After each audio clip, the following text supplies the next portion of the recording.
তো অনেক জায়গায় ঘুরে যাওয়া হয়েছিল বন্ধুরা। কেমন আছেন আশা করি সকলেই ভালো আছেন। চলুন এখানে একটা সরস্বতী পুজো দেখায়। এখানে সব বাঙালি দাদারা মিলে একটা সরস্বতী পুজো করে এই হলে। তো দেখতেই পাচ্ছেন হলটা সুন্দরভাবে এখানে সাজিয়েছে। মা সরস্বতী এখানে বসে আছে দেখতেই পাচ্ছেন। এবারে বলুন কেমন হয়েছে মায়ের মূর্তিটা। এটা আমরা মুম্বাই থেকে বারগাঁয়ে এসেছি, 6-7 ঘন্টা দূরে। দেখতেই পাচ্ছেন এটা রাম। তো বন্ধুরা কেমন আছেন, আশা করি সবাই ভালো আছেন। তো এসেছিলাম মুম্বাই থেকে, এখানে 200 থেকে 250 কিলোমিটার দূরে। এখানে একটা পুরো পরিবার থাকে, এখানেও সব বাঙালি দাদারাই থাকে। এখানে পুরো পরিবারটা থাকে একসঙ্গে, সবাই মিলে অনেকজন থাকে। তো এখানে অনেক বছর ধরে সরস্বতী পুজো করে আসছে। তো সেইটাই এখানে সরস্বতী পুজো যেমন করছে, সরস্বতী পুজোর জন্য যে এখানে প্রসাদ হবে, প্রসাদের আছে খিচুড়ি, খিচুড়ির সঙ্গে বাঁধাকপির তরকারি। এই যে সব কোটাকুটি করছে। এদিকে আমাদের গ্যাস রান্না উনুন চালু আছে, হবে শুরুয়াত হবে। তো আগে চা, যেমন আমাদের বাঙালিদের আগে একটু কিছু হওয়ার আগে চা হয়ে যাক। আর সবাই মিলে একসঙ্গে, এখানে কেউ বাইরের রান্না কেউ করতে আসবে না, সবাই নিজেদের মধ্যেই নিজেরাই রান্না করবে। আর এদিকে আছে হলে, ঠাকুর পুজোটা হলে হবে। তো এই যে দেখতে পাচ্ছেন এই বড় হল, এখানে অনেক হল অনেক বছর ধরেই চলে আসছে এই পুজোটা এই হলের মধ্যেই। তো কিছু কিছু আমাদের যে গ্রামের ঐতিহ্য এখানে কেউ ভুলে না। এটা এখন একদম গ্রামের মতো দেখতে লাগছে, একদম সুন্দর। এটা হচ্ছে হল। সেদিকে আমাদের শ্রীরাম আছেন, ভগবান আছে, দেবতা আছে আমাদের সেদিকে। এদিকে দেখতেই পাচ্ছেন খুব সুন্দর, সবাই আসবে। আসার পরে সবাই পুজোটা হবে। এখানে দেখছেন বজরংবলী আছে, আমাদের বজরংবলী আছে এখানে। আর খুব সুন্দর লাগছে এই হলটায় পুজোটা হবে। এই হলটা খুব সুন্দর দেখতে লাগছে। ছোট্ট একটা আপডেট আপনাদের সঙ্গে দিলাম। তবে এটা গ্রামে এসেছি, গ্রামে, মহারাষ্ট্রের গ্রামে।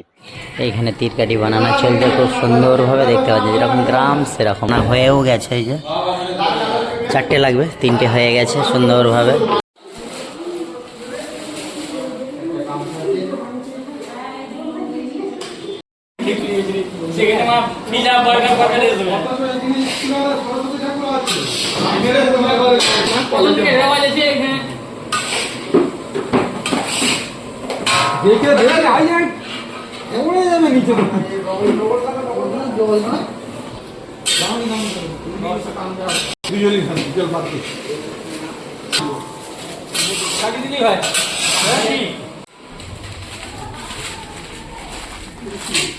ভালো দাদা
অঞ্জলি আজ দিলাম বিনা পানির চরণে,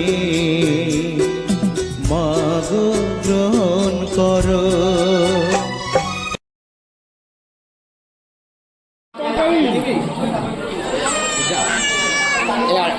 আর